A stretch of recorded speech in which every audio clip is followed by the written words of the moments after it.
அனைத்து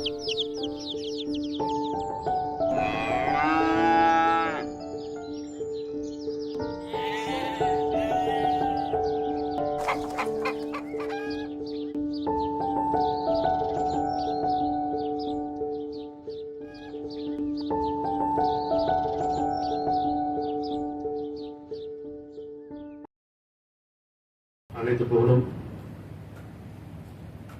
அனைத்து கண்ணியமும் உயர்ந்த பண்புகளும் ஏழையனாகிய அல்லாஹ்வுக்கே உரியது. இறைவன் மனிதனை படைத்து காலத்தையும் கொடுத்து நேரத்தை வைத்திருக்கின்றார். நேரம் என்பது மரணம், காலம் என்பது வாழ்க்கை. உங்களில் செயலால் அழகானவர் யார் என்று சோதிப்பதற்காக அவன் மரணத்தையும் வாழ்வையும் விதித்தான். மரணம் விதிக்கப்பட்டுதான் வாழ்க்கை கொடுக்கப்பட்டது. நாம என்ன நினைக்கிறோம்னு சொன்னா வாழ்ந்துட்டு பாதிப்போம் நினைக்கிறோம். மனிதன் நினைக்கிறோம் நம்ம வாழ்ந்துட்டு மரணிக்கிறோம். இதே சொல்ல இல்லை, ஒரு மரணம் விதிக்கப்பட்டாச்சு, இப்போ வாழ்க்கை கொடுக்கப்பட்டிருக்கு, இங்கே உள்ளட்சம் வேணும். அந்த மரணம் மறுதிக்கப்பட்டிருக்கு. நேரம் நமக்கு தெரியாது, நேரம் காலம் நமக்கு தெரியாது இல்லையா? இப்போ மரணம் எப்போனா வரலாம். அதுக்கு முன்னாடி உள்ளட்சம் வேணும்னு சொன்னா மரணத்துக்கு அப்புறம் ஒரு வாழ்க்கை இருக்கு. இது எல்லா மதத்தையும் நம்ப முடியும் தானே? மதம் கடந்து எல்லாருக்கும் அந்த மனசு நினைச்சிடும். மரணத்துக்கு அப்புறம் நடக்கும், அங்கே பாவம் புண்ணியத்துக்கான கூலி கொடுக்கப்படும்.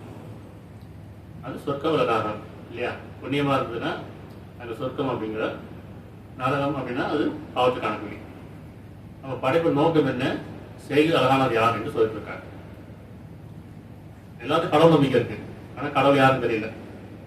மதத்துக்குள்ள கொண்டாந்துட்டோம், மத சடங்குல இருந்துட்டோம், இறைவனை வழிபடுறதுன்னு தெரியல, வழிபாடு பண்ணிட்டோம். இப்போ வேதம் அப்படிங்கிறது இறைவனுடைய வாக்கு. இறை வாக்குன்னு அர்த்தம் இறைவனுடைய செய்தி. யார் மூலியமாக? இறைவன் ஒவ்வொரு காலகட்டங்களையும் தூதர்கள் மூலியமாக அது மொழியாக்குறார். அப்போ தூதர் முன்மொழிந்த இந்த வேதம் குர்ஆன், இறுதி வேதம். இதுக்கப்புறம் வேதம் வராது, இறுதி நபி, இறுதி வேதம். இப்போ நம்ம என்ன செய்யணும்? இன்னும் உள்ளட்சம் பெறணும். இதுக்கப்புறம் நபிமார்கள் வரமாட்டாங்க, இதுக்கப்புறம் வேதம் இறங்காது, இது இறுதி வேதம். எல்லா மதத்துக்கானது, எல்லா மனிதர்களுக்கான, மதம் கடந்து. அப்போ வேதம் படிக்கும்போது, குர்ஆனை படிக்கும்போது பரந்த மனதோட, திறந்த உள்ளத்தோட படிக்கணும். சரியா? இப்போ நம்ம இந்த குர்ஆன் எதுனா வாழ்க்கைக்கு வழிகாட்டி, நினைவூட்டு நல்ல உபதேசம், எச்சரிக்கையும் கூட. காலத்தின் மீது சத்தியமாக நிச்சயமா மனிதன் நஷ்டத்தில் இருக்கின்றான், எச்சரிக்கை செய்ய இறைவன். உங்களுக்கு காலம் கொடுக்கப்பட்டிருக்கு, நேரம் விதிக்கப்பட்டிருக்கு, ஆனால் நீங்களும் உலக வாழ்க்கையை மொழி போயிருக்கிறீங்க. இறைவனை மறந்து, மரணத்தை மறந்து, மனசாட்சியை மறுத்து, சோப வாழ்க்கையிலையும் இந்த உலக வாழ்க்கையில் மொழிகி போய் உங்களை நீங்க மறந்துட்டீங்க. உங்களுக்கு காலம் விரயம் பண்ணிட்டு இருக்கீங்க. அதனால காலத்தின் மீது சத்தியமாக நிச்சயமாக நீங்கள் நஷ்டத்தில் இருக்கீங்கிறது இறைவன் எச்சரிக்கை செய்யறான். அந்த எச்சரிக்கைக்காக தான் உபதேசமாக தூதர் அனுப்புறான், வேதத்தை கொடுத்து நினைவூட்டுறான். இது நினைவூட்டும் நல்ல உபதேசம். சரி, இப்ப பெரும்பாலும் நம்முடைய வாழ்க்கையில கஷ்டங்கள் இருக்கிறதா இல்லையா? வாழ்க்கையில கஷ்டங்கள் இருக்கலாம், வாழ்க்கையே கஷ்டமா இருக்குல்ல. வாழ்க்கையில கஷ்டம் இருக்குது ஒரு பக்கம், வாழ்க்கையே கஷ்டமா இருக்கு. அப்படி பொருளாதார ரீதியாகவும், மன ரீதியாகவும், உறவு ரீதியாகவும், நோய், உறவுகள், அது பொருளாதாரம். அது பெரும்பாலும் கஷ்டம் எதுன்னு சொன்னா பொருளாதாரம். இப்ப கஷ்டத்துக்கு காரணம் என்ன? எல்லாமே நம்ம கண்ணுக்கு கெட்டதெல்லாம் காணொலியா தான் இருக்கு. அப்படி நம்ம வாழ்க்கையில நினைச்சது நடக்கிறதில்லை, கிடைச்சது நினைக்கிறது கிடையாது. நமக்கு ஒரு கஷ்டம் வந்துகிட்டே இருக்கு மனசுல. ஏன்னா இவ்வளோ நம்ம எதிர்பார்த்தோம், வியாபாரமாகட்டும் அல்லது மற்ற எந்த ஒரு எதிர்பார்ப்பையும் சரி, பக்கத்து வர மாதிரி இருக்கு. இங்கிருந்து பார்க்கும்போது நம்ம கிடைச்சிடும்னு நினைக்கிறோம். அப்படியே பார்க்கும்போது நீராக தெரியும், பக்கத்து போனால் காணல் நீராக இருக்கும். அது மாதிரி கை கெட்டது வாய்க்கில் எடுத்துருவாங்க. வாழ்க்கையில் பெரும்பாலும் அப்படிதான் இருக்கு. அப்போ கஷ்டமும் துன்பங்களும் இருந்துகிட்டே இருக்கு. என்ன காரணம்? கஷ்டத்துக்கு காரணம் என்ன அப்படின்னு பார்த்தா கடன். பெரும்பாலும் கடன் தான் கஷ்டத்துக்கு காரணமா இருக்கு. ஏன் கடன் அப்படின்னு சொன்னா என்ன சொல்லுவாங்கன்னா, வருமானம் பத்தலையா, செலவு அதிகமா இருக்கு. வரவு கம்மியா இருக்கா அல்லது செலவு அதிகமா இருக்கான்னு சிந்திச்சு பார்க்கணும். நம்ம சிந்திக்கிறதே இல்லை, உணர்றதே இல்லை. அவசியம் அத்தியாவசியம் இருக்கு, அத்தியாவசியம் தான் அவசியமா இருக்கு. அப்போ ஆடம்பரம் அனாவசியமா இருக்கு, அவசியம் இல்லாது. நம்ம பெரும்பாலும் ஆடம்பர வாழ்க்கை தான் விரும்புகிறோம். பெருமைக்காக வாங்க நினைக்கிறோம், பிறர் காட்டுறதுக்காக வாங்க நினைக்கிறோம், பிறர் பார்த்து வாங்க நினைக்கிறோம். கஷ்டத்துக்குள்ளாயிரும். நமக்கு என்ன கொடுக்கப்பட்டிருக்கு? நம்மளுடைய தேவை என்ன? அவசியம் என்ன? அத்தியாவசியம் என்ன? இதுதான் நம்முடைய வாழ்க்கைக்கு அவசியமா இருக்கு. பெரும்பாலும் நம்முடைய வாழ்க்கையில நம்ம அவசியம் பார்க்கறதில்லை. அவசியம் இல்லாத ஆடம்பரம், பிறகு காமிக்கணும், அப்படி பிறகு காமிக்கணும், அது பிறகு பார்த்து வாங்கணும். இது நம்முடைய வாழ்க்கையில பெரும்பாலும் அப்படிதான் முழுகி போயிட்டோம். அப்போ கடல்ல ஆயிரும், கஷ்டத்துக்கு ஆயிரும், அதே மன உளைச்சலுக்கு ஆயிடுது, அதே நோயாயிரும். இப்ப இறைவன் சொல்றான், நீங்க துன்பப்படுவதற்காக இந்த வேதத்தை இறக்கவில்லைங்கிறான். துன்பம் இல்லாத ஒரு வாழ்க்கைக்கு, கஷ்டம் இல்லாத ஒரு வாழ்க்கை, கடன் இல்லாத ஒரு வாழ்க்கை, சுகமான ஒரு வாழ்க்கை, அமைதியான ஒரு வாழ்க்கை வாழ்றதுக்காக தான் உங்களுக்கு ஆன்மா கொடுக்கப்பட்டிருக்கு. ஆன்மாவை தவற விட்டுட்டோம். இப்ப நெய்யூட்டு அலுவசமாக வேதம் கொடுக்கப்பட்டிருக்கு. வேதத்தை படிக்கணும்ல, எல்லாத்தையும் வேதம் இருக்கு தானே. ஒவ்வொரு மதத்துலையும் குர்ஆன் இருக்கு, பைபிள் இருக்கு, மற்ற வேதங்கள் இருக்குது.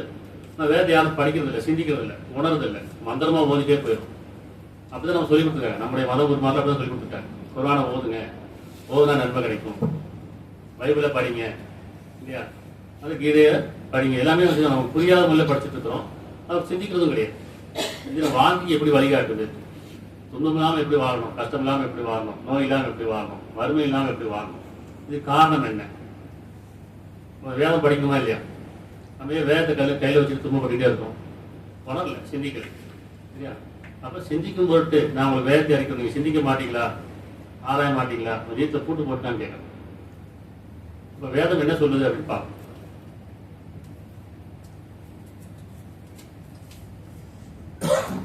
அத்தியாயம் 39:49. அத்தியாயம் 39:49. மனிதனை ஏதேனும் ஒரு துன்பம் தீண்டுமானால், மனிதனை ஏதேனும் ஒரு துன்பம் தீண்டுமானால் அவன் நம்மையே அழைக்கின்றான். பிறகு நம்மிடமிருந்து அவனுக்கு ஒரு பாக்கியத்தை கொடுத்தோமானால் அவன் இது எனக்கு கொடுக்கப்பட்டிருப்பதெல்லாம் என் அறிவின் காரணமாக தான் என்று கூறுகிறான். அப்படி அல்ல, இது ஒரு சோதனையே, ஆனால் அவர்கள் பெரும்பாலோர் அறிய மாட்டார்கள். கொடுக்கப்பட்டெல்லாம் சோதனை இல்லைங்கிறான். மனிதன் துன்பம் வரும்போது, கஷ்டம் வரும்போது, நோய் வரும்போது, வறுமை வரும்போது என்ன செய்யணும்? கடவுளே கடவுளே கடவுள் பிரார்த்திக்கணும் இல்லையா? இறைவனே, அவங்க மதத்துல அவங்களுக்கு என்ன பரிந்து கொடுக்கப்படுதோ, என்ன சொல்லிக் கொடுக்கப்படுதோ அது மாதிரி பிரார்த்தனை பண்றோம். ஆனா எல்லாரும் உள்ளத்துக்குள்ள போயிட்டு கண்ணை மூடி பிரார்த்தனை பண்றோமா இல்லையா? நம்ம துன்பம் தீண்டும் போது, கஷ்டம் வரும்போது உடனே கடவுளே கடவுளே கூப்பிடுறோம். இறைவன் தன்புறத்து அந்த பாவத்தை மன்னிச்சுட்டு கருணையை கொண்டு அதுல இருந்து மீட்டு கொடுத்துட்டான்னு சொன்னா என்ன சொல்றாங்க? நம்மிடம் வந்து அவனுக்கு ஒரு பாக்கியத்தை கொடுக்குமானால் அவன் எனக்கு கொடுக்கப்பட்டதெல்லாம் என் அறிவின் காரணமா என்று கூறுகிறான். நம்ம எப்ப பிரார்த்தனை பண்றோம்? அறிவு கெட்டாத போது தானே. எனக்கு ஒன்றுமே புரியல, ஒரு வழியும் தெரியல, அப்பதான் செய்யறோம். என் அறிவு கெட்டலைன்ற போது பிரார்த்தனைக்கு போயிடும். ஆனா பிரார்த்தனை பண்ணி இறைவன் கருணை கொண்டு மன்னிச்சு நமக்கு ஒரு வழி காமிச்சிட்டான்னா, ஒரு சுகத்தை கொடுத்துட்டான்னா, இப்ப என்ன சொல்றான் மனிதன்? இது அறிவின் காரணமா தான், இது என்னுடைய அறிவு, நான் தப்பிச்சுக்கிட்டேன், மீறிட்டேன், நான் மருத்துவம் பார்த்தேன், இல்லை நான் வந்து ஏதோ ஒரு விதத்தை இறைவனுக்கு இணை வைக்கிறேன். ஆனா முதல்ல பிரார்த்தனை எப்ப பண்றோம்? உடனே பிரார்த்தனை பண்றது இல்லை. நம்ம அறிவு தோத்து போனதுக்கு அப்புறம், உறவுகள் கைவிட்டதுக்கு அப்புறம், நம்ம பொருளாதாரம் பயன் தராத போது, மருத்துவம் கைவிட்டதுக்கு அப்புறம், அப்பதான் பிரார்த்தனை பண்றோம். ஆனா பிரார்த்தனை பண்ணி இறைவன் அதுக்கு பிரார்த்தனை பதிலளிக்கும் போது நம்ம இறைவனை மறந்துடும். இப்ப என் அறிவின் காரணமா தான் இந்த மருத்துவம் எனக்கு சுகப்படுத்துச்சு, இந்த உறவு எனக்கு சுகப்படுத்துச்சு, இந்த உறவு தான் எனக்கு கை கொடுத்துச்சு, இந்த பொருள் தான் எனக்கு கை கொடுத்துச்சு, சொல்றமா இல்லையா? இப்ப மனிதனை ஏதேனும் ஒரு துன்பம் தீண்டுமானால் அவன் நம்மையே அழைக்கின்றான். இறைவன் சொல்றான், என்னையே அழைக்கிறான்ப்பா, என்னையே கூப்பிடுறான், படுத்து கொண்டு உட்கார்ந்து கொண்டு நம்மையே அழைக்கின்றான். சரியா? நம்மிடமிருந்து அவனுக்கு ஒரு பாக்கியத்தை கொடுத்தவனால், அவனை மன்னிச்சு அவனுக்கு சுகத்தை கொடுத்தோம்னா, மன அமைதியை கொடுத்தோம்னு சொன்னா, இது எனக்கு கொடுக்கப்பட்டதுக்குலாம் நீ அறிவின் காரணமாக தான் என்று கூறுகிறான். அப்படி இல்லை, இதுவும் ஒரு சோதனைங்க. நீ மீட்டு நினைக்க வேண்டாம், சோகம் அடிச்சு நினைக்க வேண்டாம், கஷ்டம் போயிடுச்சு நினைக்க வேண்டாம், இது ஒரு சோதனை தான். நீங்க இருந்து நன்றியோட இருந்தீங்கன்னு சொன்னா இது நன்மையா இருக்கும். இல்லைன்னா இதுக்கப்புறம் இன்னொரு சோதனை வரும், திருப்பி அவனை தான் அழைக்கணும் இல்லையா? ஆனாலும் மனிதர்கள் பெரும்பாலும் அறிய மாட்டார்கள். இப்ப நம்ம துன்பத்துக்கு கஷ்டத்துக்கு காரணம் என்ன அப்படின்னா, நம்ம தர்மத்தை கடைபிடிக்கல, இறைவனை வழிபடல, வழிபாடு பண்ணிட்டு. குர்ஆன்ல பல இடங்கள்ல தொழுகை நெல்நாட்டுகள் ஜக்காத், அதாவது தொழுகை நெல்நாட்டுகள் என்ன, உள்ளச்சத்தை மேற்கொள்ளுங்கள். உள்ளச்சம் இல்லாமல் நல்ல பேச்சு கிடையாது. ஜக்காத்தை அப்படின்னா, ஜக்காத்னா பரிசுத்தப்படுத்துதல் அர்த்தம். அப்ப உள்ளச்சத்தால் உள்ளம் பரிசுத்தப்படணும், செயல் பரிசுத்தப்படணும். நம்முடைய எண்ணம் உள்ளச்சத்தால் எண்ணம் தூய்மையாகணும், நம்முடைய பேச்சு தூய்மையா இருக்கணும், நம்முடைய செயல் தூய்மையா இருக்கும். உள்ளச்சம் இல்லைன்னு சொன்னா எண்ணமும் பரிசுத்தம் கிடையாது, கெட்ட எண்ணமா இருக்கும். நம்முடைய பேச்சு நல்ல பேச்சு இருக்காது, பொய் இருக்கும், புரட்டு இருக்கும். நம்முடைய செயலும் நன்மையா இருக்காது, அதில் பொய் இருக்கும், கெடுதல் இருக்கும் இல்லையா? அப்ப உள்ளச்சங்கிறது தொழுகை நிலநாட்டக்கூடியதா இருக்கு.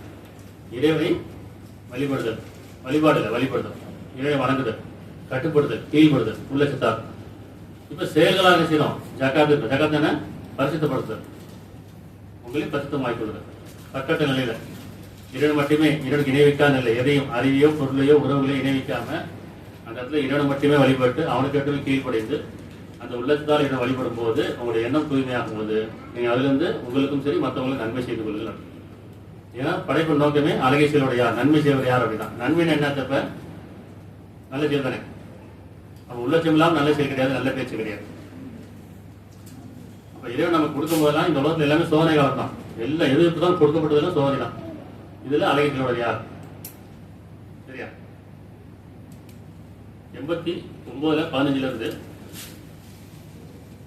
இது குர்ஆன் வகுப்பு, வாழ்வியல் வகுப்பு, குர்ஆனும் மனித வாழ்வியலும்.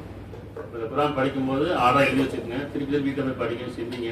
நிறைய வசனங்கள் கேட்குற மாதிரி இருக்கும். ஏன்னா இப்போ குர்ஆனை படிக்க படிக்க தான் நம்ம இன்னும் உள்ள தூய்மை அடைய வேண்டியது, உள்ளச்சம் அடைய வேண்டியது, இறைவனை தெரிந்து வேண்டியது. சரியா? 89:16 எனினும் அவனுடைய வசதிகளை குறைத்து, அதாவது மனிதனுடைய வசதிகளை குறைத்து அவனை சோதித்தாரோ அவன் என் இறைவன் என்னை சிறுமைப்படுத்தி விட்டான் என்று கூறுகிறான்.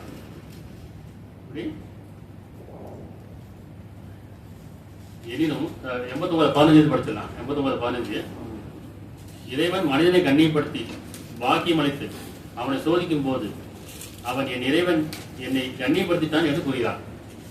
ஒரு சோதனைக்காக பாக்கியத்தை கொடுத்து அவனை வாழ வச்சு என்ன செய்யறான்? பெருமை கொள்றான். இறைவனை கண்ணியப்படுத்தினான் அப்படின்னு சொல்றான். இறைவன் மனிதனை கண்ணியப்படுத்தி பாக்கியம் அளித்து அவனை சோதிக்கும் போது, சோதிக்கும் போது கொடுத்ததெல்லாம் சோதறான். அவன் என் இறைவன் என்னை கண்ணியப்படுத்தித்தான் என்று கூறுகிறான். எனினும் அவனுடைய வசதிகளை குறைத்து அவனை சோதித்தாலோ, ரெண்டும் சோதரான். கொடுத்தாலும் சோதரான், குறைத்தாலும் சோதரான். அவனை சோதித்தாலோ அவன் என் இறைவன் என்னை சிறுமப்படுத்தி விட்டான் என்று கூறுகிறான். கொடுக்கும் போது பெருமை கொள்றான், குறைக்கும் போது நிராசப்பட்டுறான், இணை வைக்க ஆரம்பிச்சிடறான், நிராகரிச்சிடறான். இல்லையா? அப்படி சொல்றான்.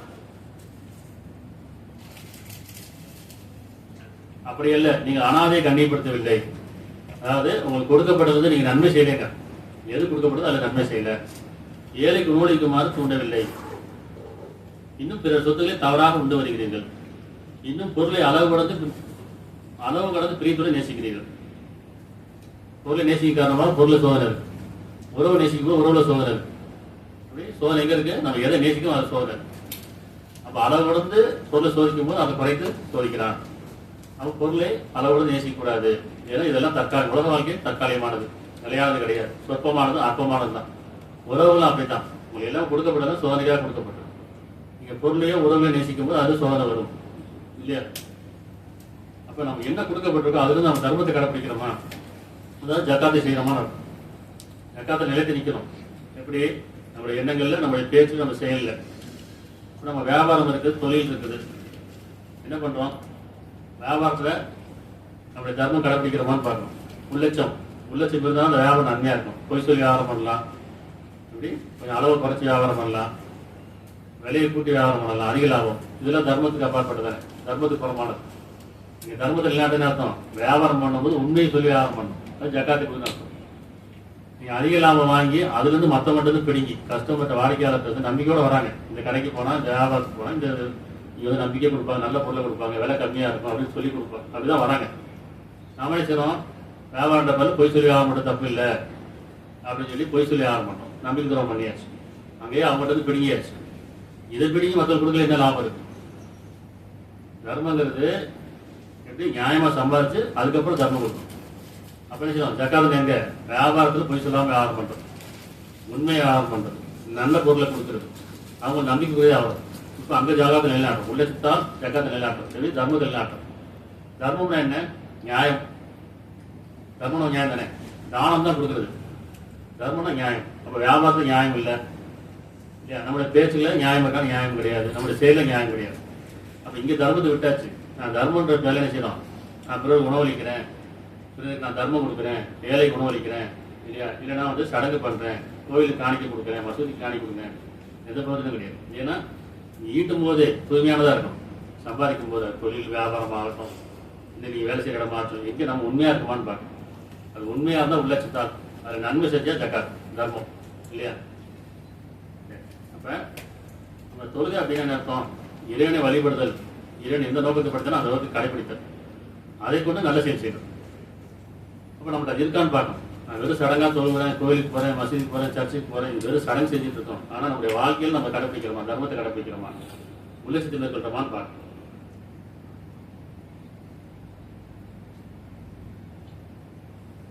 பதினேழுல 83. மேலும் நாம் மனிதனுக்கு அல்குடையிலே வழங்கினால் அவன் புறக்கணித்து பெருமை கொள்கின்றான், இன்னும் அவனை தீங்கு தொடுமானால் அவன் நிராசை கொண்டவனாக இருக்கின்றான்.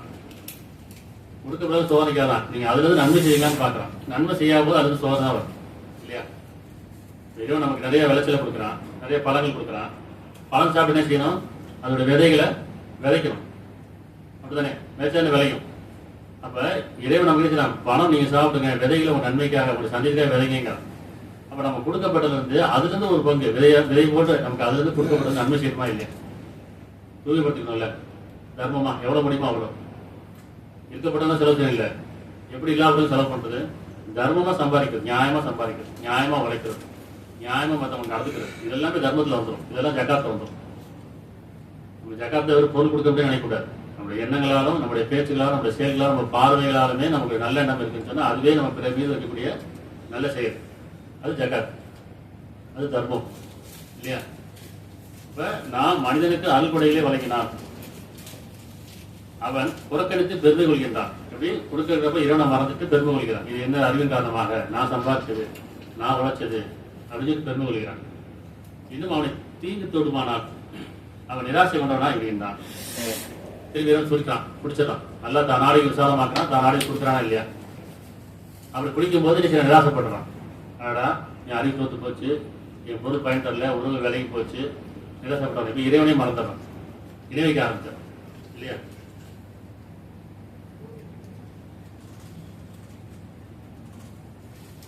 நாற்பத்தெட்டுல 27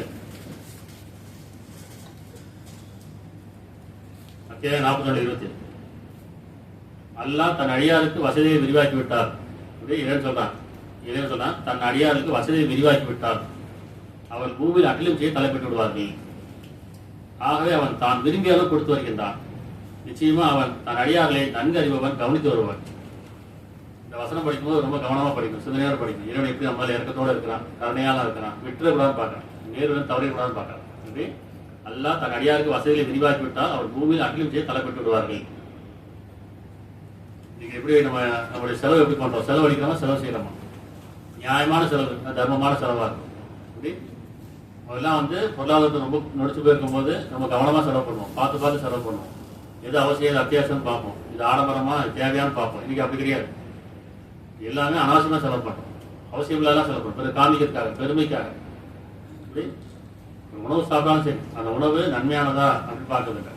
நம்ம பெரிய ஹோட்டலுக்கு போகணும், நிறைய செலவு பண்ணணும். எப்படி சின்ன ஹோட்டலுக்கு போகக்கூடாது, 4 பேர் மாதிரி பார்க்கணும், 4 பேருக்கு வந்து பார்ட்டி கொடுக்கணும். ஒரு கல்யாணம் ஆகட்டும், ஒரு பிறந்தநாள் ஆகட்டும், இப்படி எல்லாத்தையும் ஃபங்க்ஷனை வச்சு வீண் விளைய மாட்டோம் இல்லையா? நியாயமான செலவு இருக்கும்ல. ஒரு திருமணம்னா ஒரு நியாயமான செலவு பண்ணலாம், உணவு கொடுக்கறது தப்பு கிடையாது. அதுக்கப்புறம் இந்த பர்த்டே கொண்டாடுறது, அப்புறம் வந்து வளைகாப்பு கொண்டாடுறது, அப்புறம் இன்னும் நிறைய சடங்கு பண்ணுறோமா இல்லையா? இதெல்லாம் மனிதர்களுக்கு பெருமைக்காக தானே, இது வீண் விளையம் தானே. அதே மாதிரி நம்மளும் சரி, வீட்டில் நம்ம நியாயமாக செலவு பண்ணலாம். வீட்டில் உறவுகளுக்கு குடும்பத்தில் செலவு பண்ணும்போது அவங்க கேட்கறது நியாயமா இருக்கா அல்லது பெருமைக்காக செலவு பண்ணுறாங்களா? இப்போ நியாயமான செலவு பண்ணீங்கன்னா அது தர்மம். அப்போ இறைவன் சொல்றா, உங்களுக்கு நான் அளவிட்டு கொடுக்குறேன். ஏன்னா கொடுத்தா ஆடம்பர செலவு பண்ணுறீங்க, பிறகு காமிக்கா செலவு பண்ணுறீங்க. அப்படி அவங்கள மாதிரி நான் வீடு கட்டணும், அவங்கள மாதிரி நான் வண்டி வாங்கணும், இல்லை மற்றவங்க பார்க்குற மாதிரி நான் செய்யணும். ஒரு ட்ரெஸ் வாங்கினா கூட நமக்கு பிடிச்சிருக்கான்னு பார்க்கணும். நினைச்சுன்னா மற்றவங்களுக்கு பிடிச்சிருக்கா, மற்றவங்களுக்கு பிடிக்குமா, ஏதாவது வந்து இது காஸ்ட்லியாக இருக்கணுமே, பிராண்டாக இருக்கணுமே, கிடைக்குமா இல்லையா? பேண்ட் வாங்கினாலும், சட்டை வாங்கினாலும், ஒரு வாட்ச் வாங்கினாலும், ஒரு மொபைல் வாங்கினாலும், எந்த பொருள் வாங்கினாலும் பிராண்டு. ஏன் பிராண்ட் கேட்குறோம்? மற்றவங்க பார்ப்பாங்க, நம்ம கேட்டால் விலையை சொல்லிக்கலாம், சொல்லவே தேவை, பிராண்டாக விலை சொல்ல தேவை. நம்ம கேட்க மாட்டாங்க, பார்த்தோன்னே இது பிராண்டான அவங்களே தெரியும், இவ்வளோ கணிச்சிருவாங்க, இது இந்த விலையாக இருக்கும் நினச்சிருவாங்க அப்படின்னு நம்ம நினைக்கிறோம் இல்லையா? அப்போ நம்ம ஒவ்வொரு செலவும் எப்படி பண்ணுறோம்? ஏன் நமக்கு நிறைய வர மாதிரியே இருக்கு, நம்ம நிற்க மாட்டேங்குது. இப்படி நிறைய உழைக்கிறோம், நிறைய சம்பாதிக்கிறோம், ஆனால் வந்து கையில் நிற்க மாட்டேங்குது, திருப்பி கடலில் போய் முடியுது. என்ன காரணம்னா நியாயமாக நம்ம செலவு பண்ணல, இறைவனுக்கு உண்மையாக நடந்ததில்லை, பிறகு காட்டுறதுக்காக வாழ்றோம், பெருமைக்காக வாழ்றோம். இது தர்மத்தை விட்டுறோம். அப்படி உள்ளட்சத்தை விட்டுட்டு தர்மம் விட்டார். உள்ளட்சம் இல்லாமல் தர்மம் கிடையாது, நியாயம் கிடையாது. அப்போ அப்போ அல்லாஹ் தன் அடியார்களுக்கு வசதியை விரிவாக்கி விட்டால் அவர் பூமியில் அகிலம் செய்ய தலைப்பட்டு விடுவார்கள். ஆகவே அவன் தான் விரும்பிய அளவு கொடுத்து வருகிறான் தான். அவனுக்கு தெரியும் இப்படி இவ்வளவுதான் கொடுக்கணும். எப்படி ஒரு குழந்தைக்கு தாய்க்கு என்ன தெரியும், இவ்வளவுதான் கொடுக்கணும், இந்த உணவு தான் கொடுக்கணும், இதுக்கு மேல கொடுத்தா செரிமானம் ஆகாது, தெரியுமா இல்லையா? பார்த்து பார்த்து கொடுப்பாங்க. ஏன்? அந்த தாய்க்கு தெரியும் அந்த குழந்தைக்கு என்ன கொடுக்கணும். உதாரணத்துக்கு அப்போ ஒரு தாய் கூட தெரியல, படைச்சவங்க தெரியுமா தெரியாதா? யார் உள்ளச்சம் கொள்றாங்களோ அவங்க வழிதவரை கூடாதுன்றதுக்காக அளவிட்டு கொடுக்குறேங்க. கொடுத்தா தவறிடுவாங்க, வரம் மீறிடுவாங்க, பெருமை விட்டுருவாங்க, அழிச்சாட்டை பண்ணிடுவாங்க, அதனால பாவத்தை சம்பாதிச்சுடுவாங்க. நன்மை தவறு விட்டுறாங்கிறதுக்காக தான் விரும்பிய அளவு கொடுத்து வருகிறான். நிச்சயமா அவன் தன் அடியார்களை நன்கு அறிவன், கவனித்து வருவன். கவனிக்கிறேங்கிறான். இப்படி அவன் கொடுத்துறது நன்மை செலவு செஞ்சா அவன் விசாலமாக்குவான். இல்ல தவறுறோம், வரம் மீறுறோம், மீன் வரையும் பண்றோம் அப்படின்னா தூக்கிடுறான். தூக்குவானா இல்லையா? ஏன்னா இறைவன் கருணையாளர், இறக்க முடியாது. மனிதன் தவறை விடாமல் பார்க்கலாம். உள்ளட்ச முடிவுல தான் இருக்கிறோம், ஆனா உணர்வு பெறல. சரியா? 28 77 நம்பிக்கொண்டவர்களே நீங்கள் பணிவுடன் நடந்து கொள்ளுங்கள். நீங்க நம்பிக்கையாளர் இருந்தீங்கன்னா பணிவுடன் நடந்துங்க. பணிவுனா என்ன? உள்ளட்சத்தால். இந்த பணிவு எதுல இருக்கணும்? எண்ணங்கள்ல, பேச்சுல, செயல்கள்ல பணிவு இருக்கணுங்க. பெருமைக்காக இல்லை, மற்றவங்க காட்டுறதுக்காக கிடையாது. இறைவனுக்கு பயந்து கொள்ளுங்கள். பணிவோடு இருங்க. பணிவுடன் இறைவன் நேசிக்கிறான். நம்பிக்கொண்டவர்களே நீங்கள் பணிவுடன் நடந்து கொள்ளுங்கள். வாழ்க்கையில பணிவுடன் நடந்து கொள்ளுங்க. பிறகு காமிக்காதீங்க. இறைவன் நான் இதை சொல்றேன், நான் உங்களை பார்த்துட்டு இருக்கேன், நீங்க என்ன பாருங்க, நான் உங்களை கவனிக்கிறேன், நீங்க என்ன கவனிங்க. அப்ப எனக்கு உங்களுக்கு தான். அப்ப நான் உங்களை பார்த்துட்டு இருக்கிறத உங்களை சாப்பிட்டீங்க. பணிவோடு இருக்கு. பிறகு பார்க்கிறாங்க, காமிக்க வேண்டாம். நம்பிக்கொண்டவர்களே நீங்கள் பணிவுடன் நடந்து கொள்ளுங்கள். இன்னும் பெருமையை கைவிடுங்கள். இன்னும் பெருமையை கைவிடுங்கள். இன்னும் உங்கள் இறைவனையே அலையுங்கள். மேலும் நீங்கள் வெற்றி பெறும் பொருட்டு நன்மையே செய்யுங்கள். பணிவு இல்லாமல் நன்மை கிடையாது இல்லையா? அப்புறம் ஒவ்வொரு செயலையும் பணிவு வேணுங்கிற. பணிவு என்ன? பெருமை வேணும். நான் இந்த ட்ரெஸ் போட்டா பெருமையா இருக்கும், இந்த வாட்சி கட்டினா பெருமையா இருக்கும், இந்த ஷூ போட்டா பெருமையா இருக்கும், நான் இந்த வாகனம் வச்சுதான் பெருமையா இருக்கும். இப்ப நம்ம ஒவ்வொரு பிராண்டு பாக்குறோமா இல்லையா? கொடுத்து பார்க்கலாம், சோதிச்சு பார்க்கலாம், என்ன செய்யணும்னு பார்க்கலாம். நான் இவனுக்கு பயந்து வாழ்றதில்லை, பணிவோட வாழ்றதில்லை, வீண் விரையம் பண்றேன், மற்றவங்க காமிக்கும் நினைக்கும். கொஞ்சம் பிடிச்சிடான், சுருக்கி பிடிக்கிறான். இவன் தான் நாளையை விசாலமாக்குறான், தான் நாளையை சுருக்கிறான். அப்படித்தானே? அப்ப நம்பிக்கொண்ட இறைவன் கைவிட மாட்டான். என்ன செய்யறான்? பிடிச்சு கொஞ்சம் சுருக்கி பிடிக்கிறான். பிடிக்கும் போது பணிங்க, தர்மத்தை கடைப்பிடிங்க. உங்களுடைய செயல எண்ணங்கள் தர்மம். வியாபாரம் பண்ணும் போது உண்மை பேசி வியாபாரம் பண்ணுங்க. நல்ல பொருள் வியாபாரம் பண்ணுங்க. லாபத்தை அதிகம் பண்ணாம குறைஞ்ச லாபத்தை அதிகம் வியாபாரம் பண்ணுங்க. இப்படி நீங்க செய்கிற ஒவ்வொரு தொழிலும் சரி, தொழிலாகட்டும், வியாபாரமாகட்டும், வேலைகளாகட்டும், அங்க நீங்க தர்மத்தை கடைப்பிடிங்க. இது தொழில். வாழ்க்கை தொழிலா இருக்கணும். தொழில வாழ்க்கை இருக்கணும். சரி, வாழ்க்கையில தொழில் இருக்கக்கூடாது. வாழ்க்கை தொழிலா இருக்கணும். ஜக்காத்துங்கிறது ஒரு பக்கம் இல்லை, வாழ்க்கை ஜக்காத்தா இருக்கும். அதாவது தர்மமா இருக்கும், நியாயமா இருக்கும் இல்லையா? அப்ப நம்ம இறைவனை முற்றிலும் வழிபடணும்னு அர்த்தம். 28 அந்த மறுமையின் வீட்டை பூமியில் பெருமை உள்ளவும் குழப்பத்தை உண்டாக்கவும் விரும்புவோருக்கு நாம் சொந்தமாகி இருப்போம். அந்த மறுமையின் வீட்டை பூமியில் பெருமை உள்ளவும் குழப்பத்தை உண்டாக்கவும் விரும்பாதவர்களுக்கு நாம் அதை சொந்தமாக்கி வைப்போம். ஏனில் பயபக்தியுடன் முடிவானது உண்டு. பணிவு நடந்து கொள்கிறாங்கல்ல, நீங்க பணிவு நடந்துட்டீங்கன்னா அந்த மறுமையோடு உங்களுக்கான உள்ளச்சத்தால் நீங்க செய்யக்கூடிய ஒவ்வொரு செயலும் அது நன்மையா இருக்கும். ஜக்காத்தா இருக்கும். ஜக்காத்து சதகா எல்லாமே நன்மை செய்யறதுதான். நன்மையை தேடிக்கொள்ளுங்க, நன்மையை முந்திக் கொள்ளுங்கிறான். முற்படுத்திக் கொள்ளுங்க, நன்மையை முற்படுத்திக் கொள்ளுங்க. சரியா? அப்ப யார் பணிவுடன் இருக்காங்களோ இவன் சொல்றான், அந்த மறுமையின் வீட்டை பூமியில் பெருமை கொள்ளவும் குழப்பத்தை உண்டாக்கவும் விரும்பாதவருக்கு சொந்தமாக. குழப்பம் உண்டாக்காதீங்க, பெருமை கொள்ளாது. உங்களுக்கு மறுமை வீடு மேலானதா இருக்கும் இல்லையா? அந்த பயபக்தி எப்படி இருப்பாங்கன்னு சொன்னா 25-67 இன்னும் அவர்கள் செலவு செய்தால் வீண்விரையும் செய்ய மாட்டார்கள், குறைத்து விட மாட்டார்கள் என்றும் மத்திய நிலையை கடைபிடிப்பார்கள். அப்படி செலவு செஞ்சீங்கன்னு சொன்னா குறைச்சிட வேண்டாம், கருவித்தனம் பண்ண வேண்டாம். அதே நேரத்தில் வீண்வரையும் பண்ண வேண்டாம். நியாயமானது மத்திய நிலைன்னா நியாயமானது, நடுத்தரமானது செலவு செய்யும். உணவு நடுத்தரமானதா இருக்கட்டும், உங்களுடைய உடையாகட்டும் நடுத்தரமா இருக்கட்டும். நீங்க செய்கிற ஒவ்வொரு செயலும் நடுத்தரமா இருக்கட்டும். பிறர் காமிக்க வேண்டாம், பிறர் மறைச்சுக்கொள்ள வேண்டாம். நீங்க குறைச்சி கருவித்தனம் அடிக்க வேண்டாம், பிறர் காட்டுறதுக்காக பெருமை கொள்ள வேண்டாம். உங்களுக்கு எது நியாயப்படுத்தும்? இறைவனுக்கு பயந்து உள்ளச்சத்தால ஒவ்வொரு செலவு செய்யும். குடும்பத்தை சொல்லணும், பிள்ளைங்களுக்கு சொல்லணும், மனைவி மக்களுக்கு சொல்லணும். நியாயமா தான் வாங்கி கொடுங்க, இல்லைன்னா அது நியாயம் இல்லைன்னு சொல்லு. பிறர் காமிக்கிறதுக்காக ஆடம்பரம் வந்து அவன் கேட்கறாங்கன்னா வாங்கி கொடுக்க கூடாது. இறைவனை திருப்திப்படுத்தணும், மனிதனை திருப்திப்படுத்த கூடாது, உறவுகளை திருப்திப்படுத்த நினைக்கூடாது. திருப்திப்படுத்த முடியாது. மனிதர்களை ஒரு காலம் திருப்திப்படுத்த, மனைவி திருப்திப்படுத்த முடியாது, பிள்ளைகளை திருப்திப்படுத்த முடியாது, கணவனை திருப்திப்படுத்த முடியாது, உறவுகளை திருப்திப்படுத்த முடியாது. ஏன்னா அவங்க எவ்வளவு செஞ்சாலும் திருப்திப்பட மாட்டாங்க. அப்ப அதை செய்யணும், நியாயத்தை கடைபிடிச்சு இறைவனை திருப்திப்படுத்தணும். இது சரியா தப்பா, இறைவனுக்கு பயந்துக்கலங்கப்பா, இது தப்பு, இது வர மீறது, நியாயமானதை வாங்கிக்கோங்க, நியாயமான செலவு செய்யுங்க இல்லையா? அப்ப செலவு அழிக்கிறது வேற, செலவு செய்யறது வேற. செலவு அழிக்கக்கூடாது, விரையும் பண்ணா செலவு அழிக்கிறது அர்த்தம். நியாயமா செலவு செய்யணும்னா செலவு செய்யறது அர்த்தம். செலவு செய்வது இறைவன் நேசிக்கிறான், செலவு அழிப்பவன் இறைவன் நேசிக்கிறது. அப்படி செலவு அழிக்கும் போது இறைவன் சுருக்கி பிடிக்கிறான் இல்லையா? அளவிட்டு கொடுக்குறேங்க, நீங்க வர மீறிட்டு இருக்கீங்க. அப்ப நம்ம துன்பத்துக்கு கஷ்டத்துக்கு காரணம் என்ன? நம்ம செலவு செய்யல, செலவு அழிக்கிறோம், விரையும் பண்றோம், வரம் மீறோம். அப்ப இறைவனை விட்டு நம்ம விலகிட்டோம். அப்ப என்ன செய்யனா தாமகம் திருப்பலாம், துன்பத்தை கொண்டு வறுமையை கொண்டு நோய் கொண்டு போய் நீங்கள் பணிந்து ஒரு போட்டு பணிய வைக்கலாம். என்னோட தெரிந்தானே எப்படி பணிய வைக்க தெரிந்தானே. உடல் ஆரோக்கியமா இருக்கு, பெருமை கொண்டு இருக்கோம், வரம் மீறி இருக்கோம், அலங்காரம் பண்ணிட்டு இருக்கோம். இப்போ என்ன செய்யலாம்? நோயை கொண்டு பிடிக்கலாம், அடுத்து வறுமையை கொண்டு பிடிக்கலாம். ஏன்னா இங்க பொருள் இருக்கும்போது நான் எதனா செஞ்சிருவேன், என்கிட்ட பணம் இருக்கு, என்கிட்ட காசு இருக்கு, நான் எதை வேணா வாங்கிக்கிறேன் சொல்றாங்க இல்லையா? அப்போ ஒரு அச்சத்தாலும் பசியினாலும் உயிர் விளைச்சல் ஆகிட்டு இழப்பினாலும் சோதிப்போம். சோதிக்கலாம். ஒரு அச்சத்தாலும் பசியினாலும் உயிர் விளைச்சல் ஆகிட்டு இழப்பினாலும் சோதிப்போம். பொறுமையிலிருந்து நச்சேரி கூறுகிறார். இவனை பொறுமையாக கொண்டு இறைவன் நம்பிக்கொண்டு நான் தவறிட்டேன், இறைவன் மன்னிப்போனா இருக்கான், இறைவன் மீட்டு கொடுத்துருவான். பொறுமையோடு நச்சேரி கூறுகிறார். அவர்களுக்கு துன்பம் வரும்போது நாம் உட்கார்ந்து, அவர் துன்பம் வரும்போது நாம் அல்லாஹ்வுக்கு உரியவர்கள் அவனே மீள்வோம் என்று கூறுவார். ஒவ்வொருத்தருக்கும் பயபக்தி என்ன சொல்லுவாங்க? தவறிடும் போது கஷ்டம் வந்துச்சுன்னு சொன்னா நாம் அல்லாஹ்வுக்கு உரியவர்கள், இறைவன் நமக்கு போதுமானவன், நாம் அவபோகத்துக்கு போவோம் அப்படின்னு சொல்லுவாங்க. இதுதான் அரபி என்ன சொல்லுவாங்க சொன்னா, இன்னாலில்லா இவாண்டா ராஜீவன் அப்படின்னு அர்த்தம். ஒரு இறந்த செய்தி கேட்டால் அவங்க சொல்லுவாங்க, ஒரு மவுத் செய்தி கேட்டு இறந்த செய்தியா ஒரு சடங்கா சொல்லுவாங்க, நாம அல்லாஹ்வுக்கு நம்ம அல்லாட்ட போக போறோம். அப்படி இல்லை. ஒவ்வொரு மனிதனும் வாழுங்காலங்களில் துன்பம் வரும்போது கஷ்டம் வரும்போது இருந்து திரும்பும். எப்படி? நாம் அல்லாஹ்வுக்குரியவர்கள், அவனே திரும்புவோம், அவன்கிட்ட பிரார்த்தனை செய்வோம், அவன் பிரார்த்தனை அப்படியே இருப்பான்னு சொல்லி அவங்க திரும்புவாங்க. இவர் தான் அல்லாஹ் நல்ல ஆசை நல்லவரும் பெறுகின்றதான் சொல்லும். சரியா? அப்ப பயபக்தி இருப்பான்னு சொன்னா அவங்களுக்கு செலவு செய்தால் வீண் வரையும் செய்ய மாட்டார்கள். இல்ல நாம வீண் வரையும் செஞ்சோம்னா பயபக்தி இல்லைங்க. இன்னும் குறைத்து விட மாட்டார்கள், இன்னும் மத்திய நிலையில் இருப்பார்கள். நடுநிலை பெண்கள் பிறருக்காக கிடையாது, நமக்கான வாழ்க்கை. வாழ்க்கை நமக்கானது தான். பிறர் காட்டுறதுக்காக வாழக்கூடாது, பிறர் மறைக்கிறதுக்காக வாழக்கூடாது. இறைவன் நமக்கு என்ன கொடுத்தா அதுலேருந்து வாழ்க்கை. உங்களுக்கு கொடுக்கப்பட்டதும் நீங்க வாழ, அவர் கொடுக்கப்பட்டதும் செலவு செய்வார்கள். என்ன கொடுக்கக்கூடாது தான் தனித்தன்மையான வாழ்க்கை, தனித்துவமான வாழ்க்கை. இதுதான் ஜக்காத்து கடைபிடிக்க அர்த்தம். உள்ளச்சம் என்ன சொல்றாங்க? தொழில் நிலைநாட்டுகள் ஜக்காத்தை கொடுத்துவாங்க. அப்ப தொழில் நிலைநாட்டுனா உள்ளத்தை மேற்கொள்ளுங்கள். ஜக்காத்துனா என்ன? நல்ல செய்ய நிலத்தில் இல்லைங்க, நல்ல செய்யறதுக்கான கூலி தான் கொடுக்கப்படும்.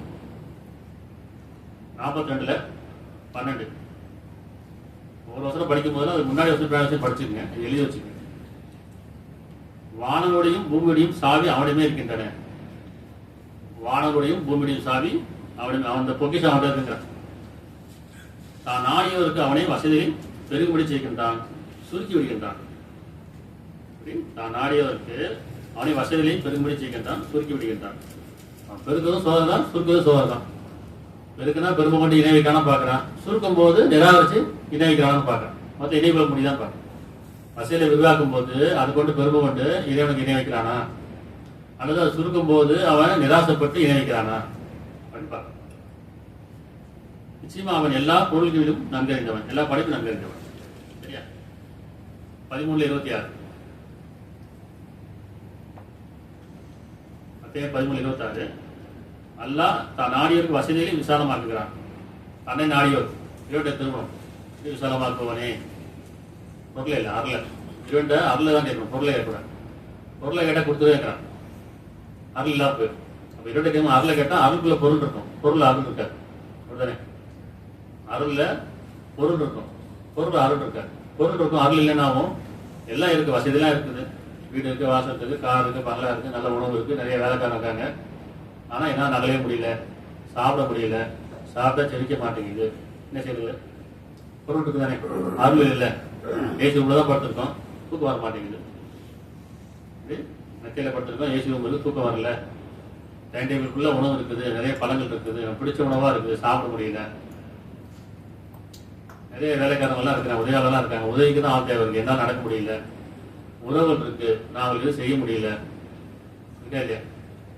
அப்போ பொருள் வேணுமா, அருள் வேணுமா? அருள் வச்சுங்க, எல்லாமே என்ன செய்யும்? நன்மையா மாறும். மெத்தை இல்லாட்டாலும் தூக்கம் வரும், ஏசி இல்லாட்டாலும் தூக்கம் வரும். என்ன உணவு தான் சாப்பிட்டா செய்யும், பிடிச்ச உணவு சாப்பிடலாம், செமிக்கும். உறவுக்கு நம்ம நன்மை செய்யலாம், நமக்கு உதவியாளர் தேவை இருக்காது, நாம் மற்றவங்களுக்கு உதவி செய்யலாம். இப்போ அருள் வேணுமா, பொருள் வேணுமா? இறைவன் அருள் குற்றமே இல்லைங்க. இறைவனிடம் அருள நாடு குற்றம் இல்லை. அப்ப என்ன குற்றம்? பொருளை நாடுனா குற்றம். பொருளை கேட்காங்க. அது உலக வாழ்க்கையில் மட்டும்தான் அழியக்கூடியது. யார் உலக வாழ்க்கையை விரும்புகிறார்களோ அவங்க கொடுத்து விரைந்து கொடுத்துருக்கிறான். மறுமையில் யாரும் பாக்கியம் இல்லாமல் போயிடும். யார் மறுமை சேர்த்து இன்மையிலும் மறுமையை சேர்த்து கேட்கிறாங்களோ அவங்களுக்கு நான் விரைந்து கொடுப்போம். கொடுக்கும்போது மறுமையை பாக்கியம் சேர்த்து கொடுக்காங்க. நல்லா தான் நாடியோ இருக்கு, தன்னை நாடியோ இருக்கு, வசதியை விசாலமாக்குகிறான், அளவிட்டு கொடுக்கின்றான். எனினும் அவர்கள் உலக வாழ்க்கையை மகிழ்ச்சி அடைகிறார். எனினும் இந்த உலக வாழ்க்கையை மகிழ்ச்சி அடைகிறார். சரியா? இந்த உலக வாழ்க்கை மட்டும் தான் மகிழ்ச்சி அடைகிறாங்க. மறுமையை பற்றி அவங்க பயபக்தி இல்லை, உள்ளட்சம் கிடையாது. நிலையான வாழ்க்கைக்கு உலக வாழ்க்கை மிகவும் அற்பமேன்றி வேறில்லை. ஒப்பிட்டீங்கன்னு சொன்னா நிலையான வாழ்க்கைக்கு இந்த உலக வாழ்க்கை அற்பமேன்றி வேறில்லைங்க. சொற்பமானது உலக வாழ்க்கை அற்பமானது சொற்பமானதுதான், நிலையானது கிடையாது. எது நிலையானது? மரணத்துக்கு அப்புறம் வாழ்க்கை இருக்காது, நிலையானது. அது எதுக்காக? பாவத்தின் காரணமாக நரகமும் புண்ணியத்தின் காரணமாக சொர்க்கம். புண்ணியத்தை சம்பாதிச்சுன்னு சொல்றோம். புண்ணியம் சம்பாதிக்க உங்களுக்கு என்ன கொடுக்கப்படும் அது நன்மை செய்யுங்க. நியாயமா சம்பாதிங்க, அது நல்ல செய்யுங்க. அநியாயமா சம்பாதிச்சு நல்ல செய்ய வேண்டாம், அது ரெண்டு ஒப்புக்கொள்ள மாட்டாங்க. வரமே சம்பாதிக்கிறேன், இடமும் சம்பாதிக்கிறேன், பொய் சொல்ல சம்பாதிக்கிறேன் அப்படின்னா அதுல செய்யக்கூடிய நன்மை நிச்சயமா வேண்டது ஏற்றுக்கொள்ள விட மாட்டாது. நீங்க நியாயமா சம்பாதிச்சு நன்மை செய்யாட்டாது, பிறகு கொடுக்காட்டாம பாட முதல்ல வாங்கணும், பிறகு வந்து கொடுக்காதீங்க, இடமோசம் செய்யாதீங்க, அதிக லாபம் பெறாதீங்க, பொய் சொல்லி லாபம் பண்ணாதீங்க. அப்ப இந்த பக்கம் திருடி அந்த கொடுக்கறது பிரயோஜனம் இல்லை. இது திருடுறது தானே. நம்பி வராங்க, நம்பி வர மட்டும் இடமோசம் செய்து திருடுறது, அதிக லாபம் பண்றது திருடுறது இல்லையா? பொய் சொல்லி ஆகும்போது திருடுறது, அவங்களுக்கே தெரியாம அவங்களே செய்யாம வாங்குறது அந்த திருடுறது தானே. அப்படி திருடி நன்மை செய்ய பிரயோஜனம் இருக்கு. முதல்ல திருடாதீங்க, அப்ப நன்மை செய்யும். சரியா? இதெல்லாம் தர்மத்தை வந்துடும். இதெல்லாம் உள்ளச்சுத்தான் தர்மம் செய்யக்கூடியது. எப்படி பிறகு எடுக்காம இருக்கு, கொடுத்தது மட்டும் தர்மம் கிடையாது, எடுக்காம இருக்க தர்மம் தான். நம்ம என்ன கொடுத்த மட்டும் தர்மம் நினைச்சிருக்கோம். நான் தான தர்மம் பண்றேன், அதை உணவளிக்கிறேன், கஷ்டத்துக்கு உதவுறேன். நீ முதல்ல மற்றவங்க கஷ்டப்பட்டாம இருக்கணும் இல்லையா? நம்மளை நம்பி வரவங்களுக்கு முதல்ல எடுக்காம இருக்கணும், அவங்களுக்கு திருடாம இருக்கணும், போய் சொல்லாம இருக்கணும். அது தர்மம். அதுல இருந்து செய்யக்கூடியதான் உண்மையான தர்மம்.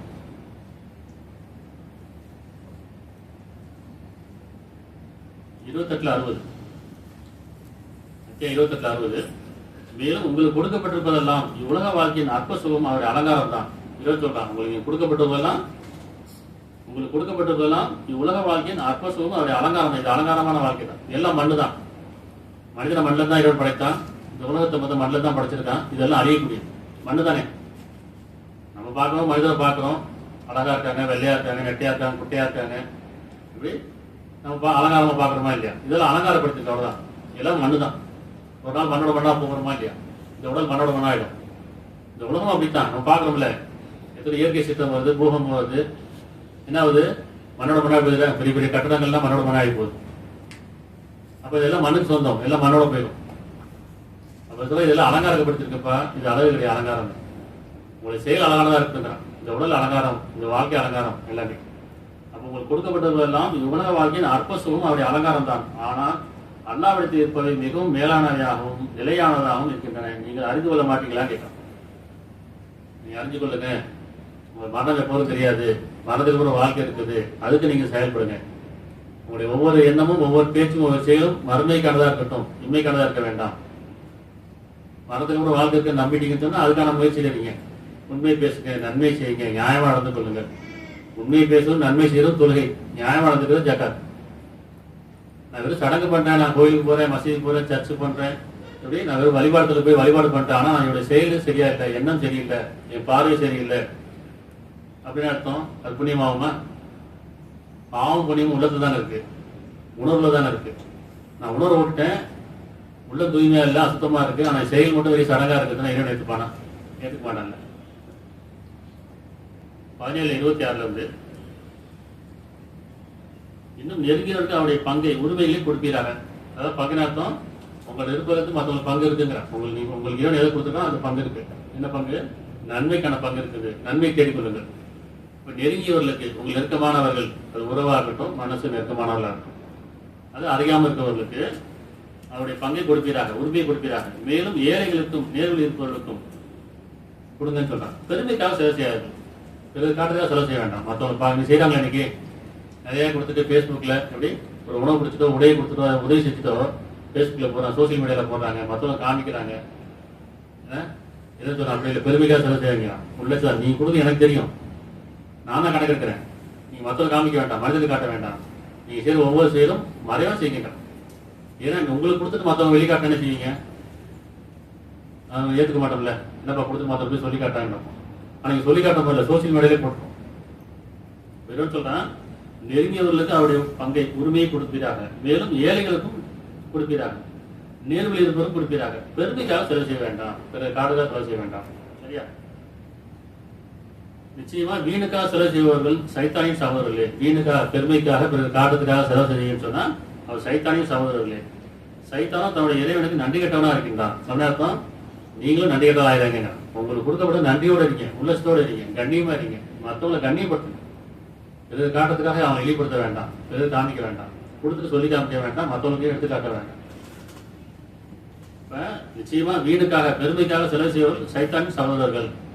சாத்தான் எப்பவுமே பெருமை உடையவன், பெருமை தான் காமிச்சிட்டு இருப்பான். அப்ப நீங்க பெருமை உடையவா இருந்தீங்கன்னா நீங்களும் சாத்தானை உடையவன், சைத்தான் உடையவர்கள்.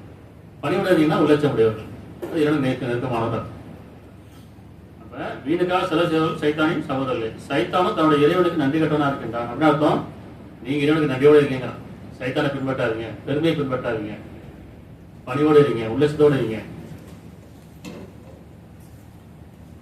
நீர் உங்களுடைய இறைவனின் அருளை ஆதரவு வைத்து, எதிர்பார்க்கும் சமயத்தில் அவர்களை நீர் புறக்கணிப்படி நேரிட்டால் அவரிடம் கனிவான அன்பான சொல்லை சொல்லுங்க.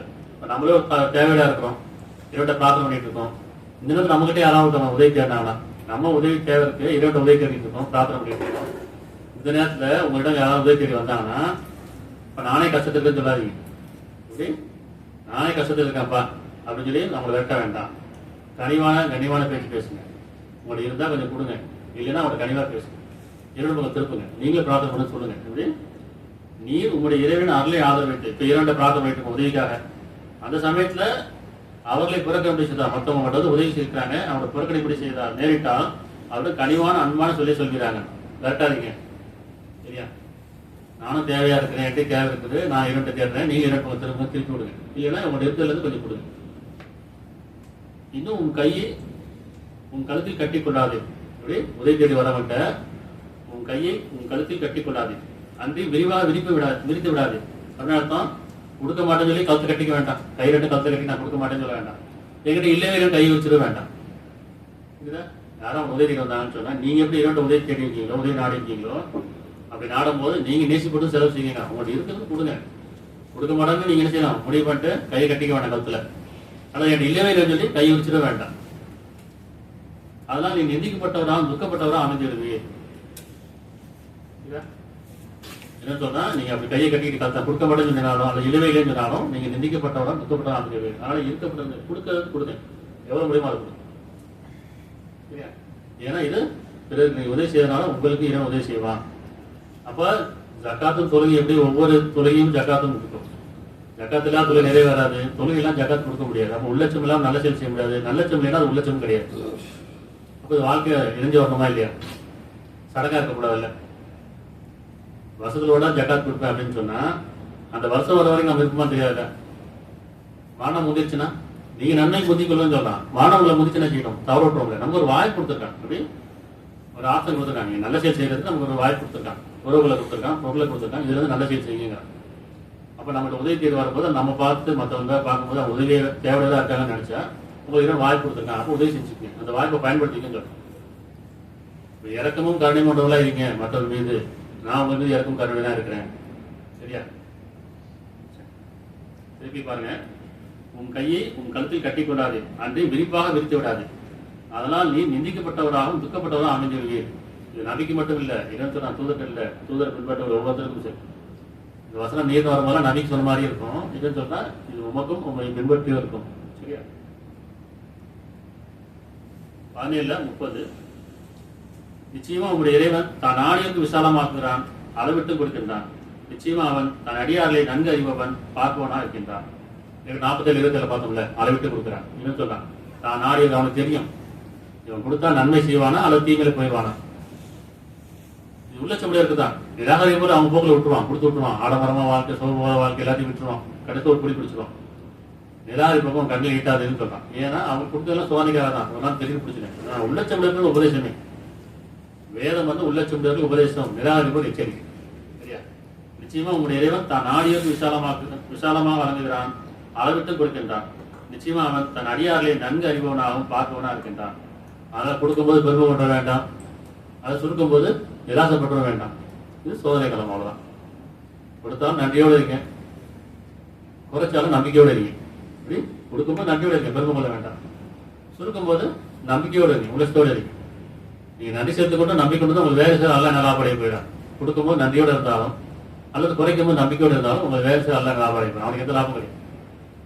கூட்டி கொடுத்ததுனால அதிகமாக நீ கொடுத்தது இறைவனை கொடுத்துட போது, இறைவனை கொடுத்தாம இறைவன் தேவையற்றவன். குறைக்கிறதுனால இறைவனுக்கு எதுவும் பெருசாக சேர்ந்து போகிறது கிடையாது. இறைவன் தேவையற்றவன் இல்லையா? 37 நிச்சயமா அல்லாஹ் தான் நாடியருக்கு தேவைகளை விசாலமாக்குகிறான். நிச்சயமாக அல்லாஹ் தான் நாடியருக்கு, தன்னை நாடியருக்கு என் போல திரும்புங்க. வானங்கள் பூமி பொக்கிஷம் என்கிட்ட தான் இருக்கு, சாவி என்கிட்ட தான் இருக்கு, அருள்படை என்கிட்ட தான் இருக்கு. இப்படி அல்லாஹ் தான் நாடியவருக்கு தேவைகளை விசாலமாக்குகிறான். சுருக்கி விடுகின்றான். பயந்துக்குங்க.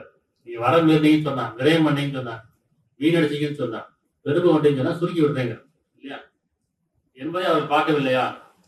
நிச்சயமா நம்பிக்கொண்ட சமூகத்தாருக்கு இதில் அத்தாட்சிகள் இருக்கின்றன, ஆதாரம் இருக்குங்க. கூட்டுவது பறிப்பு அவன் இருக்குது, பொருளையும் சரி வயசையும் சரி. இப்படி ஆயிலை கூட்டுவது பறிப்பு அவன் இருக்குது. அவன் நான்னா நிறுத்திடுவான், நாடும் போது நிமிசார மாட்டான் இல்லையா? சொல்லுவான், இத்தனை உயிரை கைப்பற்றிக்க தான் நாடியவர்களே கைப்பற்றிக்கலாம், இன்னும் தான் நாடுல திருப்பி எழுப்புறேங்க. யாரோட தவணை இருக்குதோ இன்னும் எழுப்பி விடுறேன், யாரோட தவணை போய் நிறுத்தி விடுறேங்க. ஆனாலும் வயதை கூட்டுறது பிறகு அவன் இருக்கு. அதே மாதிரி பொருளையும் கூட்டுவது பிறகு அவன் இருக்கு. அவன் பக்கமே திரும்பினா இருக்கணும். மனிதனுக்கு திருப்பக்கூடாது, மனிதனை காட்டுன்னு வாழக்கூடாது, அவங்கள பார்த்து வாழக்கூடாது. உள்ளத்தால் என்ன செய்யணும்? உள்ளத்தால் ஆன்மா மட்டும் வாழணும். ஆன்மா தூய்மைப்படுத்திக்கும். ஆன்மா தூய்மைப்படுத்தான் ஜக்காத். ஜக்காத் என்ன? பரிசுத்தமாக்குதல், பரிசுத்தப்படுத்திக் கொள்ளுதல். அது உள்ள தூய்மையா இருக்கும். அப்பதான் செயல் தூய்மையா இருக்கும், பேச்சு தூய்மையா இருக்கும், நம்ம வியாபாரம் தொழில் கொடுக்க எல்லாமே தூய்மையா இருக்கும். கொடுத்து தர்மம் நினைக்க வேண்டாம். முதல்ல எடுக்காம இருக்கிறது தர்மம், திருடுறது பறிக்காம இருக்குது, அபகரிக்காம இருக்குது, திருடாம இருக்குது, தர்மம் தான். திருடுறது என்ன? வியாபாரத்துல திருடுறோமா இல்லையா? இடம் மோசம் செய்வது, பொய் சொல்வது, ஏமாத்துறது, இல்லாத பொருளை கொடுத்தது, கேட்காத பொருளை கொடுத்து திருப்பி அவங்களை வர வைக்கிறது, எல்லாமே திருடுறது தான்.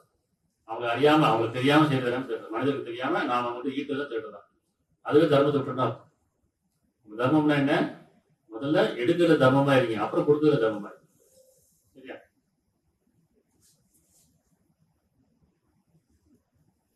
38 ஆகவே நெருங்கியவர்களுக்கு அவருடைய உரிமையை கொடுத்து வருகிறார்கள். அவ்விதமே ஏழைகளுக்கும் நேரில் இருப்பவருக்கும் எவர் அல்லாவின் பொருத்தத்தை நாடுகிறார்களோ அவர்களுக்கு இது மிக நன்மையானதாகவும் அவர் தான் வெற்றியடைவார். நெருங்கியவர்கள் அர்த்தம் நெருக்கமானவர்கள், ஆனால் உண்மைக்கும் நன்மைக்கும் நெருக்கமானவர்கள், நியாயத்துக்கு நெருக்கமானவர்கள். நெருங்கியவர்களுக்கு அவர் உரிமையை கொடுத்து அவங்களோட பங்கு கொடுத்துருக்காங்க.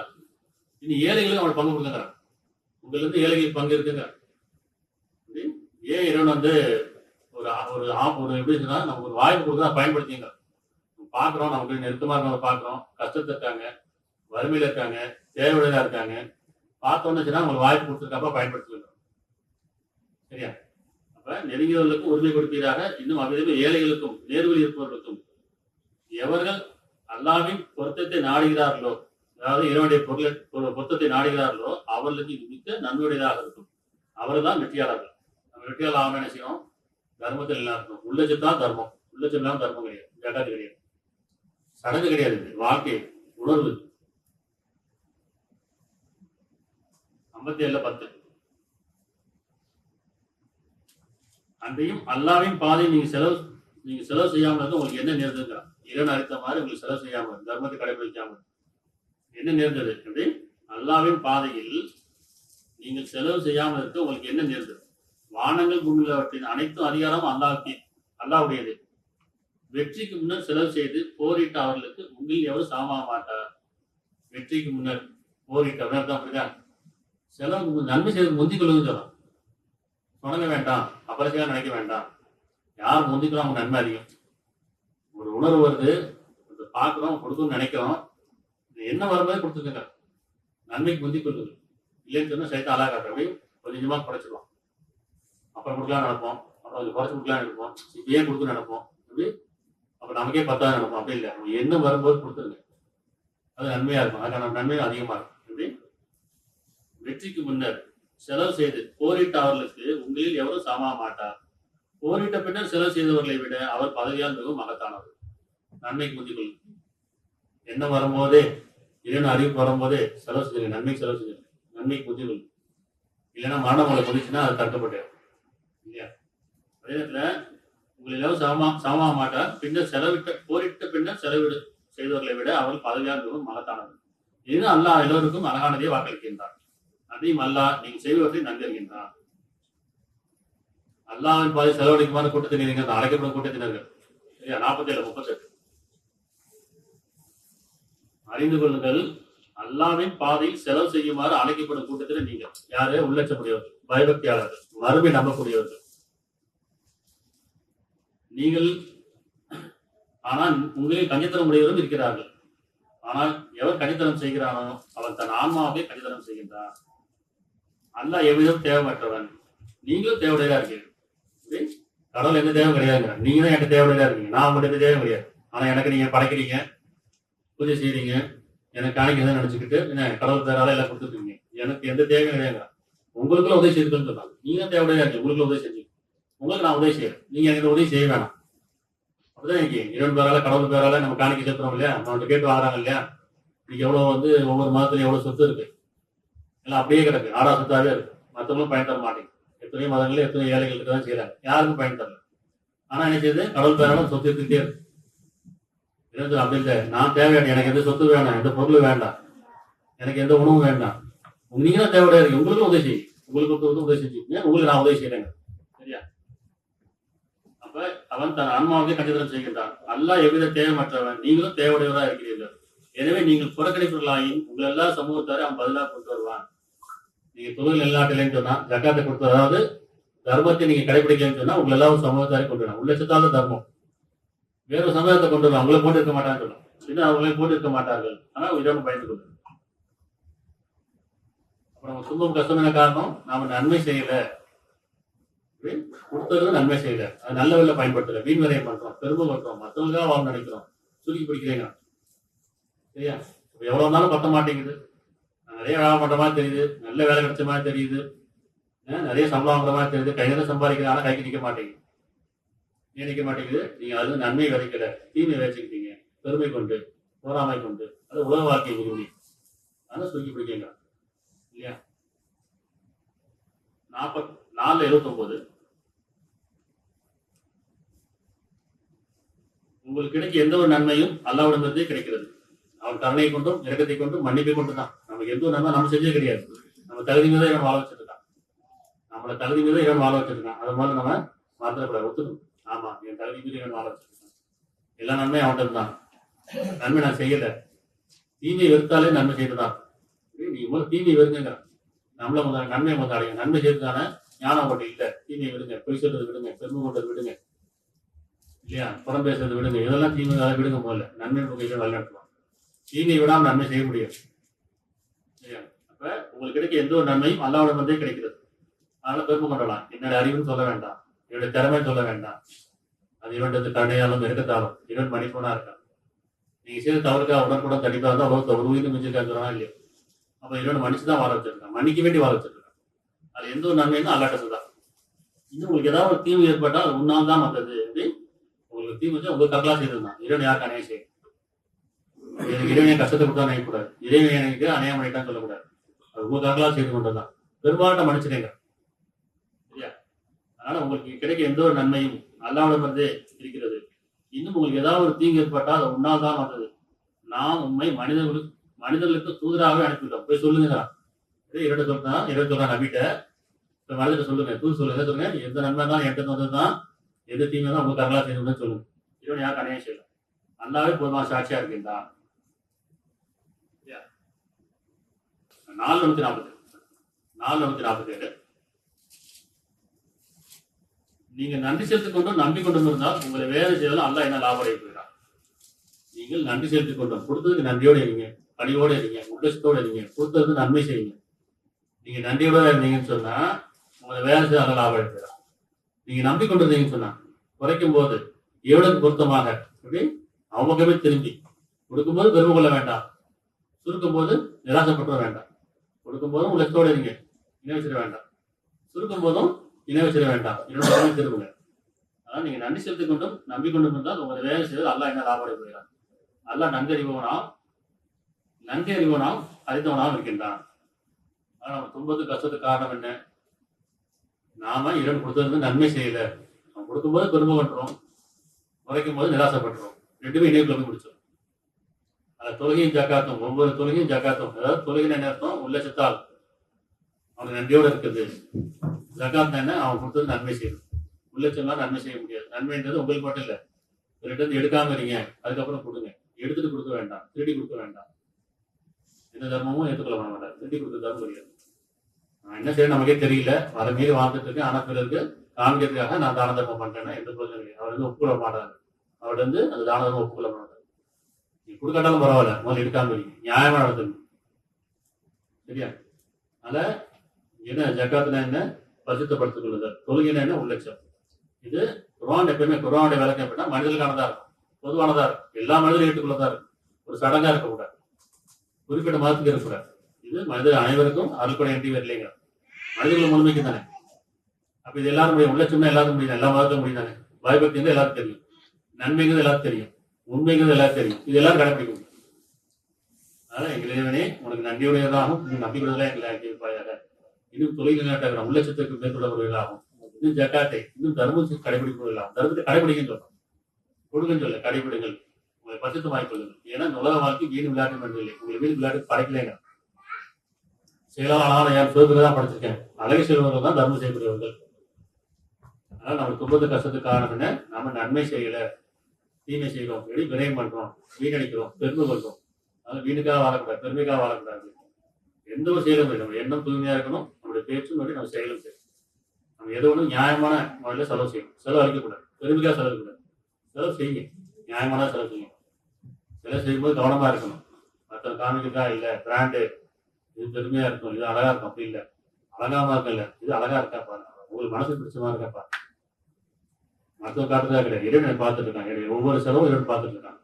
நன்மைக்கு செலவு செய்து கொள்ளும், சரியா? உண்மைக்கு செலவு செய்து கொள்ளும், நியாயத்துக்கு செலவு செய்து கொள்ளும். செலவழிக்க வேண்டாம். அல்லா மூலமாக எல்லா பொருளும் இறைவனுக்கு நன்மை நல்லாட்டக்கூடிய நல்லா நன்மை நம் குடும்பத்தாரை நம்முடைய சந்ததிகளை இன்னும் இறை நம்பி கொண்ட ஆண்களையும் பெண்களையும் பொறுப்பேற்றுக் கொள்வானாக. எல்லா பொருளும்